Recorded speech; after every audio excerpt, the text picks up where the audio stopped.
साथियों नमस्कार, आप देख रहे हैं सुशील कुमार उपाध्याय यूट्यूब चैनल। साथियों, जैसा लाइव स्क्रीन पर देख रहे हैं, चौथे चरण में 96 सीटों पर 62.56% मतदान हुआ है। क्या शिक्षा प्रेरक, संविदा कर्मचारी, युवा, बेरोजगार और जो तमाम नागरिक हैं, सरकार की जो कथनी करनी है इसको लेकर मतदान किया है, इसका परिणाम 4 जून के बाद क्लियर होगा। जिस तरह से तमाम निष्कासित कर्मचारी, हम शिक्षा प्रेरकों की बात कर रहे हैं, जहां पर लगातार जो जानकारी सूत्रों से निकल कर आ रही है, लोगों ने सरकार के खिलाफ वोटिंग का काम किया है।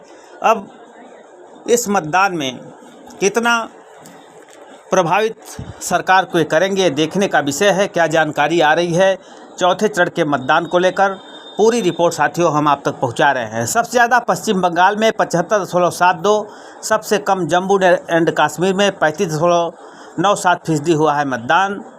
लोकसभा चुनाव के चौथे चरण में सोमवार को 9 राज्यों और एक केंद्र शासित प्रदेश जम्मू कश्मीर में 96 सीटों पर 62.56% वोटिंग हुई है। सबसे ज़्यादा पश्चिम बंगाल में, जैसा कि मैंने बताया, मतदान हुआ है। इसके अलावा आंध्र प्रदेश की 175, उड़ीसा की 28 विधानसभा सीटों पर भी मतदान हुआ है। आंध्र प्रदेश में 68.6, बिहार में 55.44, जम्मू एंड कश्मीर में 36.97, झारखंड में 63.14, एमपी में 68.20, महाराष्ट्र में 52.63, उड़ीसा में 63.85, तेलंगाना में 61.16, यूपी में 57.12, पश्चिम बंगाल में 75.7% मतदान पड़े हैं। चुनाव के बीच पश्चिम बंगाल, बिहार और महाराष्ट्र के 3 लोगों की अलग अलग वजहों से मौत हुई है। पश्चिम बंगाल के बोलपुर में वोटिंग में एक दिन पहले टीएमसी कार्यकर्ता की हत्या हो गई थी।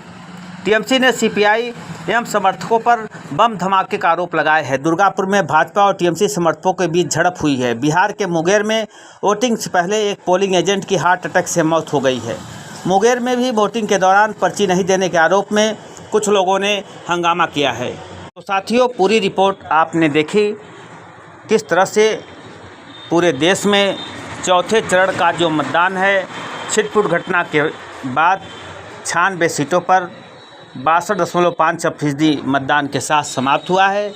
तमाम जगहों पर झड़पों की भी खबर है।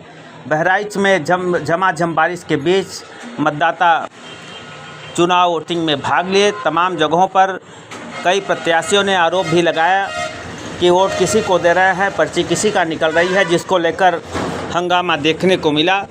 तो जिस तरह से तमाम संविदा कर्मचारी, साक्षरता कर्मचारी इस सरकार के विरुद्ध हुंकार भर रहे हैं, इंडिया गठबंधन बेरोजगारी और संविदा कर्मचारी, निष्कासित कर्मचारियों की बहाली की बात कर रहा है।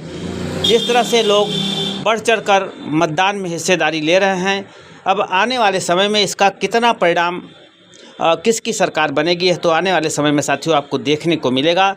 लेकिन निश्चित तौर पे अब सरकार की तंदा टूटेगी। जिस तरह से तमाम संविदा कर्मचारी, निष्कासित कर्मचारी को तमाम आश्वासन के बाद सरकार ने झटका दिया है, तो ये